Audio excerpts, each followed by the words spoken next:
This is Life with Psychic Suzanna on 1110 KFAB. Helping you find emotional, spiritual, and physical balance. What does your future hold? It's time to find out with Psychic Suzanna. Hello, you're right where you need to be. This is Life with Psychic Suzanna on 1110 KFAB. Now you can find us at psychicsuzanna.com or kfab.com, where we will put up the sound of this show by Tuesday and Wednesday, because we've got somebody pretty exciting on the air. This is the show that is about empowering you to move past your issues, to let them go and walk farther and future into your future. This is the shows that is going to help you understand where you are and how you can move forward. And today's guest actually came to me from one of my listeners.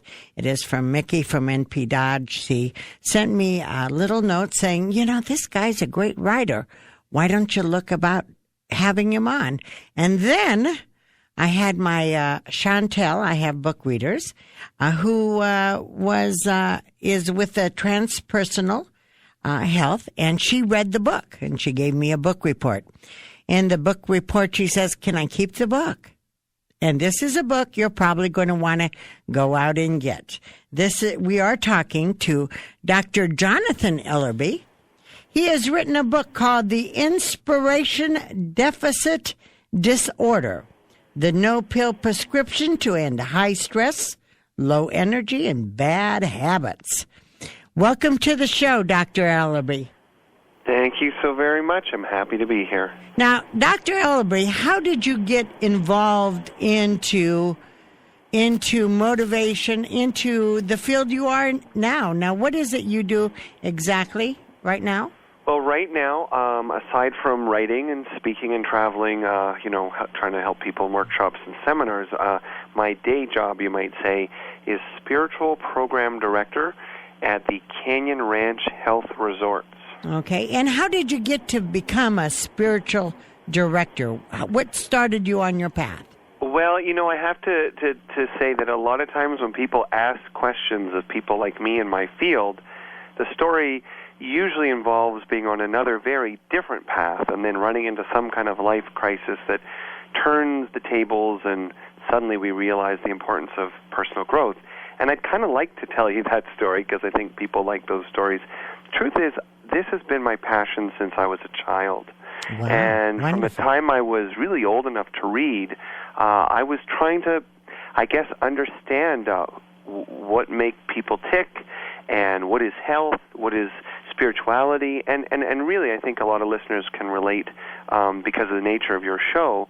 I think I felt a natural connection to the world around me that was more than just a feeling. It was sort of a sense that there's something greater in life than just what we think and what we buy and what our jobs are. And really, my adult life has been, studying and traveling and getting a bunch of degrees that have helped me to take this kind of exploration and make it practical, to make the gifts of studying healing and spirituality simple, so that people can use them in their everyday life to be more in balance and happier and have better relationships.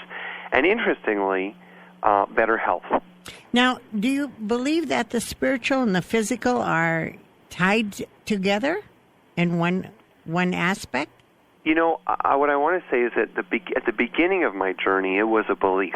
I absolutely had this feeling that my physical world was shaping my inner world, or I guess what you want to call my spiritual world, and that my spiritual experiences, like meditation or prayer or just an aha moment, like we all have those little moments of intuition and insight, that those were also affecting my physical vitality. That's what I believed when I started this search.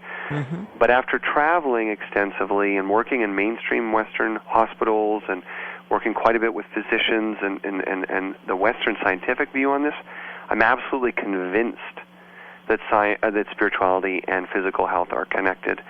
Duke University did a landmark study, a review of 7,000 research cases. 7,000. 7,000, yeah. Okay, this was done by a guy named Harold Koenig. I mean, this guy definitely was up to his eyeballs in research. Mm-hmm. And what they found was, with absolute conclusion, absolute certainty, people who have a strong connection to what I'm calling spirituality live longer, get sick less, heal faster, and cope better in difficult times. Wow. That's incredible. It is incredible. What would you think are the traps that we have in the physical world as we live our daily lives to that get in the way of us leading an inspired life? Well, I think, first of all, it happens for all of us, and I think it starts when we're young. And some, psychologists would call it our formative experiences. We have disappointments, and we have losses and challenges, and we have the influence of culture. We all have that. Mm-hmm. The problem comes when, as we grow older, as we become young adults and then adults, we fail to remember that we can choose, that we have choices in terms of what feels right, what job is right for us, what relationship is right for us.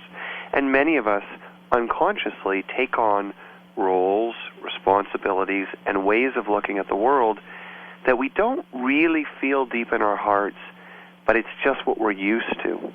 And eventually that disconnection, that my life doesn't really reflect who I am, starts to add up. We start to feel stuck, then we feel like something's missing, and eventually we actually feel like we're losing energy. Now, how do we turn it around? If I'm doing the work that I think I need to be doing, and all of a sudden I'm not feeling my best, and I'm feeling life has more, how do I turn it around? How do I begin? I guess that's how the deficiency starts, is it not? Absolutely, and I should say for your listeners, the deficiency starts very innocently, because we might just say, like, well, I don't feel myself, or, boy, I hope my job will be better next year, or I hope our relationship will turn a corner next year, but then we don't apply ourselves to change. We just hope that something will change, and instead we get deeper into despair, and the catch-22 is the more stuck we feel, the less motivated we are to get out of it, because we just don't have the energy. So the good news is, you don't have to turn your world upside down right away. You don't have to suddenly leave your job, leave your family, travel the world all over looking for answers. Mm-hmm. Believe it or not, I have come to experience that the simplest steps, how we spend our spare time, spending more time with people we love, doing what gives us a genuine feeling of satisfaction and perspective, these simple steps a lot of us are overlooking, and it's really the beginning of a much bigger change. How do we know how to begin to apply ourselves? Give me a specific way I can start living an inspired life. Sure. So to give more detail to my suggestion, I ask people, first of all, maybe make a lost and found list, okay? So on one side of your page, you're going to write all the things you used to do, but you've lost touch with. Maybe you used to like reading. Maybe you used to like playing sports. Maybe there was a friend that you always enjoyed being with, but you're too busy, and now you've lost touch. So immediately, when you look at all the things used to give you joy and satisfaction and perspective, you've got a list of things that you simply need to start doing again. On the other hand, you've got the found side of your list, and that's a list of things that you're developing interests in. You find yourself watching more of one kind of TV show, or wanting to read one kind of book, or listen to one kind of radio show. And so these very, very simple interests become first clues on how we should spend more of our time. So maybe you need to join a book club, or get to the gym more often, or go to your church, or whatever it is that you've lost touch with. And then on the other hand, give yourself the permission. In fact, make it an important commitment to find new things, because really it's this, keep thinking of this idea of being stuck as the indicator of when you want to beware, when you want to start opening your mind, taking some risks, because, when we do something we haven't been doing, even if it's pretty simple, like gardening or joining a martial arts class or a flower arranging class, we get trapped because we feel like we don't deserve it. Or what value is it going to add to my life? I have bills to pay. We're in the middle of a recession. How is going for a walk with my best friend going to help anything? You know what? I'm going to have you take a break. Do you know why? Tell me. Because I really want to hear how giving myself permission to enjoy my life is going to make my life better. I mean, that permission and that guilt seem to be horrendous. So we're going to take a break. You're going to tell me how to give myself permission without the guilt to move forward into my life. This is Life with Psychic Suzanna on 1110 KFAB. We are here with Dr. Jonathan Ellerby. He wrote The Inspiration Deficit Disorder. Stay tuned. We'll be right back. This is the show that is going to help you grow. Yes, you're right where you need to be. This is Life with Psychic Suzanna on 1110 KFAB. You can always find us at PsychicSuzanna.com where you get one free question, or you can go to KFAB. You can hear all of the shows that we have before.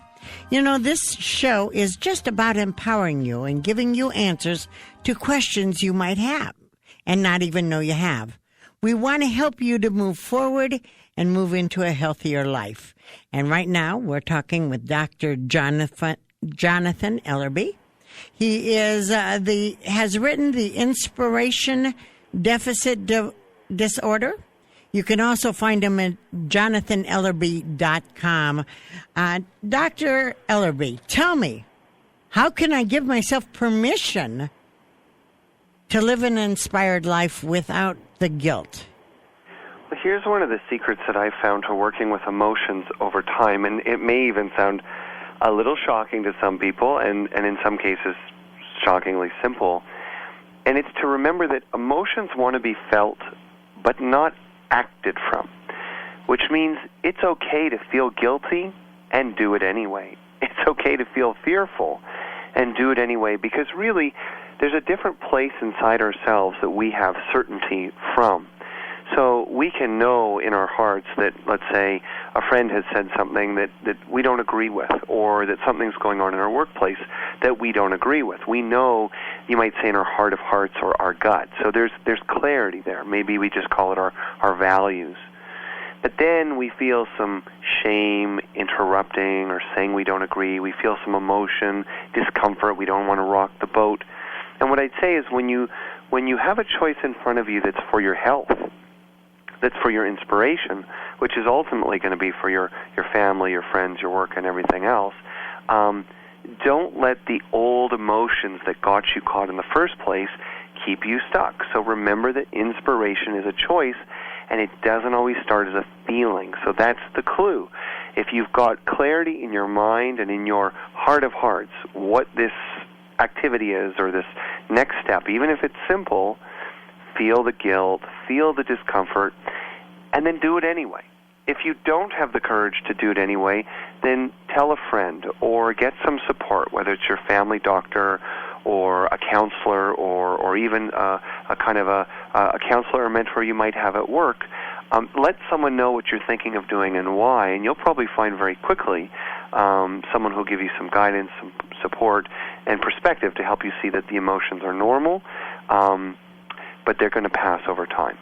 Well, if we're feeling it but not acting from our feelings, if we're depressed, if we're doing things like that, what would you tell me to do to get out of my depression? Well, it's important when answering a question about depression that we talk about capital D and small d depression. So wait, capital D? Well, if someone is listening to the show, and they're reading the books about inspiration, they're taking the tips, and I have a 10-step plan, for example, in my book. Let's say they try all 10 steps and they still, really feel almost paralyzed with an inability to find energy or take action. They probably have a biochemical problem, capital D, depression. They need to see a doctor. Maybe there's some medication. They should at the very least be seeing a counselor to help them work through this. It's something that very few people can do on their own. On the other hand, a lot of people in America today are complaining about feeling depressed with a small d, meaning they feel low energy, they feel a sense that something's missing, they feel down, but it's not a clinical, medical condition. For those people, what I want to say, the people where it's more an issue of motivation and not an issue of chemistry, it's really about commitment. I mean, it's going to be hard at first if you keep feeling low, but the thing you want to remember is the more you do, the more you'll feel like doing. The less you do, the less you're going to feel like doing. So I encourage people, break your routine. Get yourself surrounded by people who have the kinds of attitudes that you want to have. Again, going back to what we talked about before, doing the having pastimes, spiritual practices, and community that help you feel good about yourself. There's got to be some discipline involved.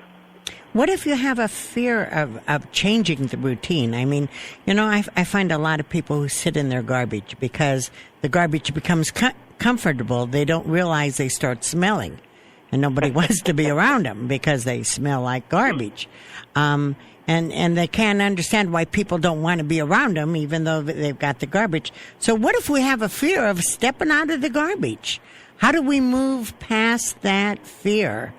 Well, it's a great question, and I think it just presents like a different shade of this same idea. I guess the way I'd put it is expect the fear. Look forward to the fear. In fact, I encourage, my clients to use fear and the red flags that show up when we resist change as an indication that you are on the right track.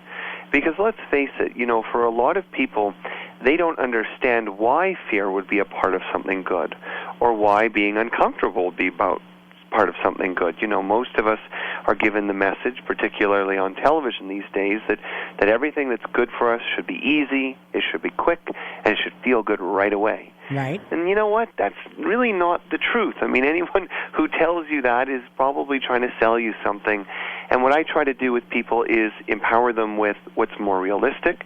And that doesn't mean that we can't find joy quickly. It doesn't mean we can't move to a better place quickly. But it does mean that fear is probably going to show up along the way, or else you would have made the change already.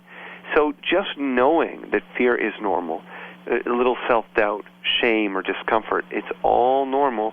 Just knowing that gives people the power to feel it, acknowledge it, and then choose to continue, either by getting support from a friend, mentor, or coach, or, creating a plan and sticking to it. Or reading a book like the Deficit Disorder. Absolutely. Inspiration Deficit Disorder, and that will help them. Do you think a person can do this change on their own? I think the answer is yes and no. I think it's yes in the sense that I have already had many people call me, using just my book as an example, to say, wow, just learning what I learned and trying a few steps from your book has already helped me make change. I didn't need a therapist. I didn't need to tell my family and start a new life. So yes, I think we are all capable of making immediate changes on our own. On the other hand, we can't forget that we're all connected to other people. People we wake up beside, people we parent, people who parent us, people we work with, and any change is going to impact those people in some way. Either they're going to be thrilled or they're going to question us.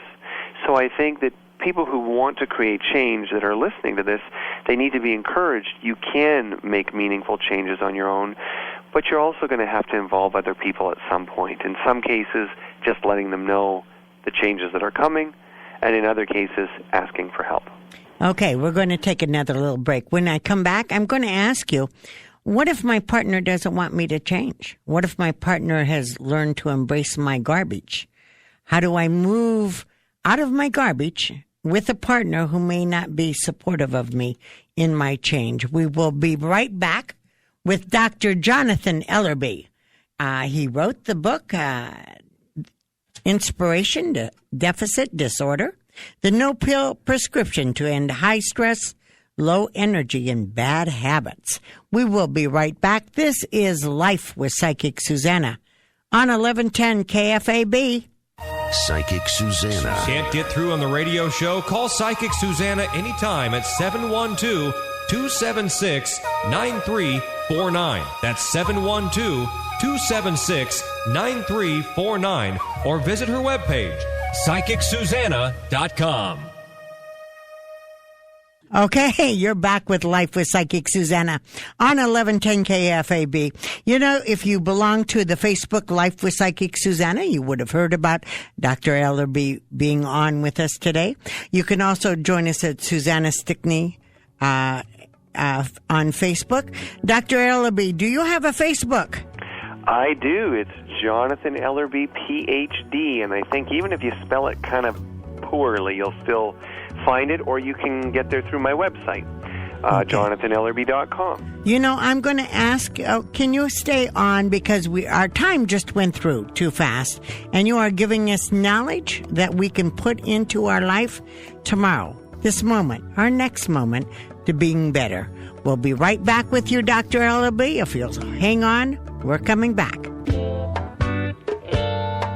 Yes, you're right where you need to be. This is Life with Psychic Suzanna on 1110 KFAB. This is the show that is going to take you past your limits, help you to find new ways to handle the situations you're in now. We're all about growing. We're all about helping you emotionally, spiritually, and physically. And I want you to know you can find us at PsychicSuzanna.com, where you can ask one free questions. Although we're going to be taking your calls in a few minutes. The number, by the way, is 1-800-543-1110 or 55. What's the second number? 558-1110. There I you got that go. off guard there. Very good. After we're done with Jonathan, we'll be here. We want to know what's on your mind. We're going to talk to you about that. Right now, we have Dr. Jonathan Ellerby. He is an author of several books. I'm looking forward to looking to his first book, actually. Dr. Ellerby, welcome back. Why, thank you. Okay, and I'm going to now tell us again, before we go to any more calls, how do we get a hold of you? You know, the easiest way is to either search, your search engines like Google, whatever, Jonathan Ellerby. If you spell my name close enough, you should find my website, JonathonEllerby.com.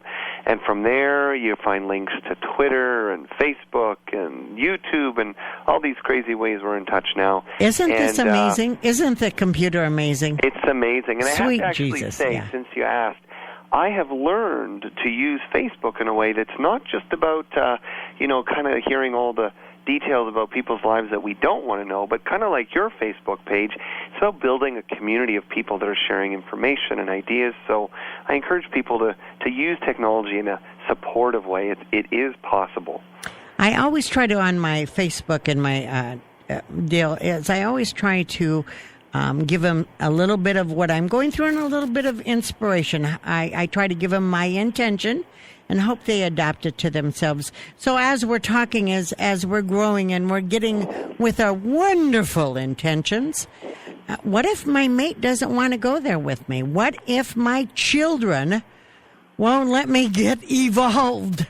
What if my family members, my coworkers say, you're not that smart. You're not that good. Come on. How do I develop with a family that might not want me to develop?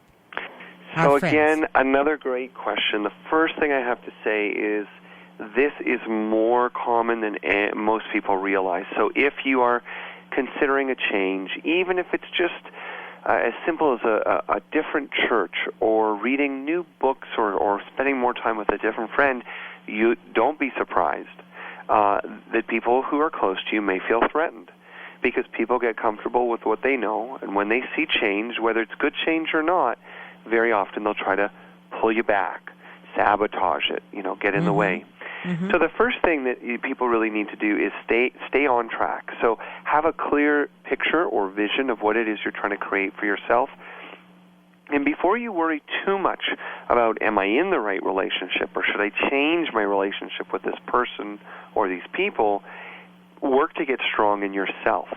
And that really typically requires two things. One, all the stuff we talked about earlier in the show, so spending more of your time doing the things that are building towards the change that you are enjoying or wanting.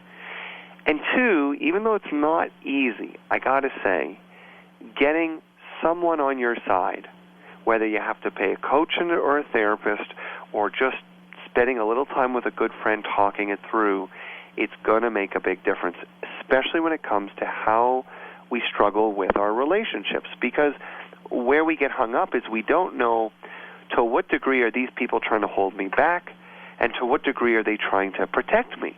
Because a lot of times people who don't like change will say, but I love you. I don't want to see you hurt. That's why I don't want you to go and try to be an artist or change your jobs or spend time with those kinds of people. Be careful, be careful. Mm-hmm. See if you can find an objective person to help weigh it out. The next thing to mention, though, is after you've got some good advice so you're not kind of flying off the handle, and after you've stepped into your change and you know it's feeling good, if they're still in the way, then it's time to communicate openly. If they still can't support you or can't understand you, then you just ask for their support, not their understanding. And if they can't support you or understand you, you may need to reevaluate whether you need this relationship in your life at all. Well, I have to tell you, Doc, I am involved with an engineer who's very linear and not at all with mine, but the opposites work well. You don't give up on a partnership, but you let each person be an individual, as I believe. And I'm very supported by my husband in the physical. He doesn't understand what I do in the spiritual, but he's very evolved in his own way. I think people are too willing to give up on relationships. I agree. And that's why it's got to be far down the road of change that we start throwing out families and marriages and coworkers. We really got to work on ourselves first. And then, as I say, seek understanding with your partner. If they can't understand you, then seek support. Because a lot of people out there are going to actually come to, this great example you gave us, which is to say, hey, my partner doesn't totally understand what I do or what I'm interested in, but they support me. And that goes both ways, right? Because we could have someone who wants to be reading spiritual books and personal growth and someone who's only interested in football and politics. But both need acceptance and both need support. Well, I think we can both be on spiritual paths that are not alike. I mean, correct. I think we have to learn to accept each other a little bit easier. If I'm moving forward with my relationships, and you were to give me a couple, I notice you have 10 steps to nourish my essence. Is it the essence? How about my essence? Is that the right way to say it? I'd say that way, yeah. Okay. Your essence. What would I know you have 10 steps in the book. Give me a couple that you think that I can do to incorporate into my life today, that I can bring to my mate or my friends and say, look, and I heard this on KFAB. There was a Dr. Jonathan Ellerby, and he said I could start with this step. Give me a couple steps I can start All right. with. So step number 9 that I really like is basically described, slow down and get connected. Now, some people would call this get a spiritual practice, but for most of us, what does that mean? So what I'm suggesting is take 5 minutes every morning, and I mean every morning, especially the mornings you don't want to do it. Start off by just deep breathing. Nothing fancy, just some nice big deep breaths. And then start to review your day a little bit. Notice your attitude about it. And then start to be a little more intentional, which means, okay, so I have some challenges, I have some good things. What do I want to bring to my day? Now, for those people who this is relevant, I'd say this is a good time to say a little prayer. Prepare me for my day. Help me with my day. May I be peaceful, forgiving, less anger, whatever it is. But you got to get your head in the game before you start. Because what most people think is they're just going to be able to start their day and they'll manage their stress and deal with their emotions when they show up. Forget it.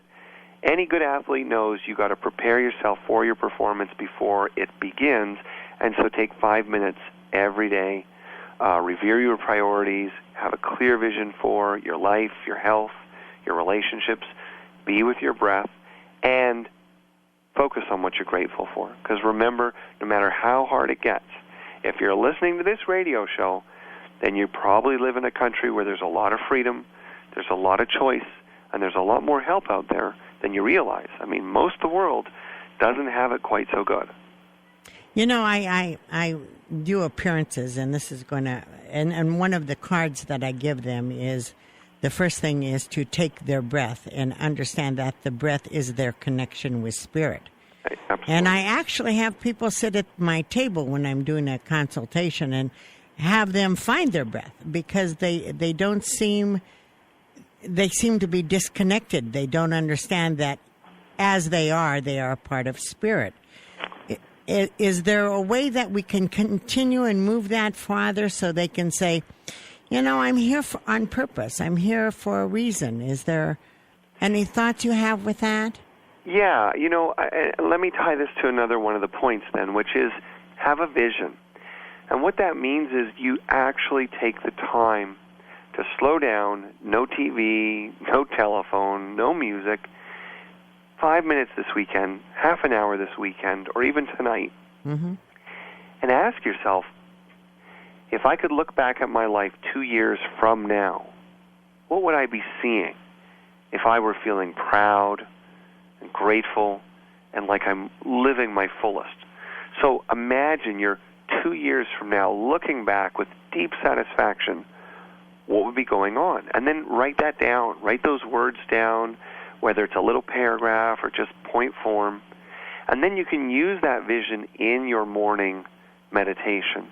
So you go, you have your breath work, you say your prayers, you look at that vision again, you read it again, you ask yourself, are my decisions and is my attitude consistent with that?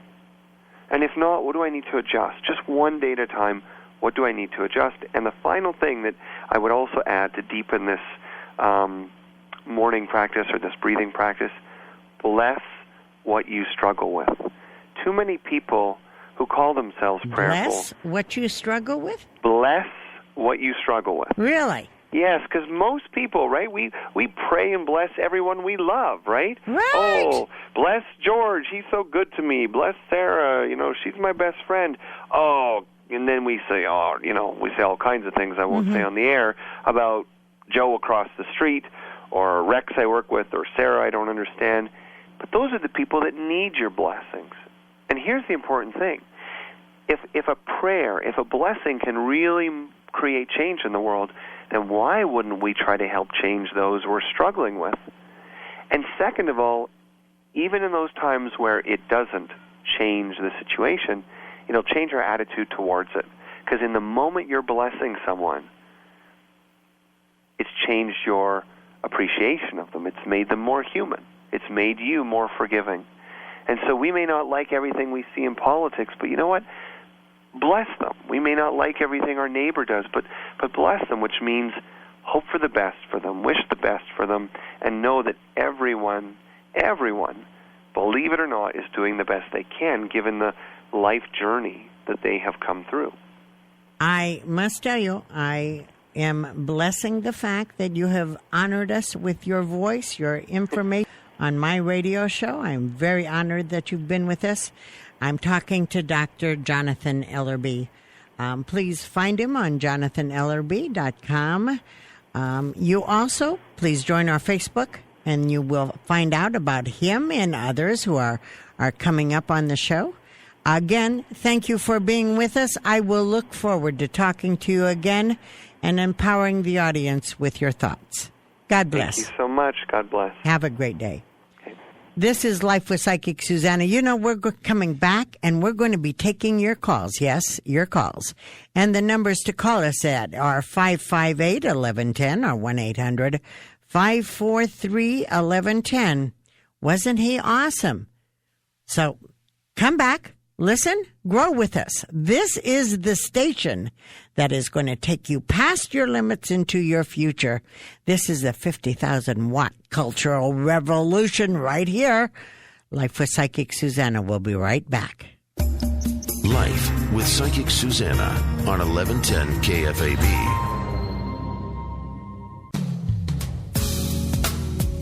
Yes, you are back with us. This is Life with Psychic Suzanna on 1110 KFAB.